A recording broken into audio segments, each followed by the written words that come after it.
ওয়ালাইকুম ভিউয়ার্স, আমি আবারও আসলাম। আমার খামারের কিছু কাজ বাকি আছে, এখানে মাটি কোপানোর কাজ চলতেছে। আবারও আসলাম মাটির কাজ করতে, নিজের হাতেই করতেছি একলা একলা।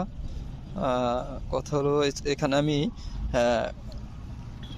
এখানে পুরোটাই মাটি, আপনারা দেখেন এটা পুরোটাই মাটি, চাপ দিলেই এখন গলে যাবে। তো এখানে আমি কি চাষ মানে কি লাগাবো আমি সেই ধারণাটা খুঁজে পাচ্ছি না। আপনাদের যদি কোনো ধারণা থেকে থাকে আমাকে প্লিজ কমেন্টে জানাবেন।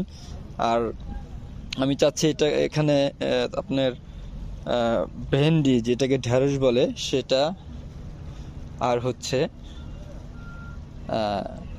পুঁই শাক, এই দুইটা আবাদ করতে চাচ্ছি। তো হবে কি না, কেমন হবে ঠিক জানি না। আর কীভাবে কোন পদ্ধতিতে করলে ভালো হবে সেটা আপনারা প্লিজ যদি জেনে থাকেন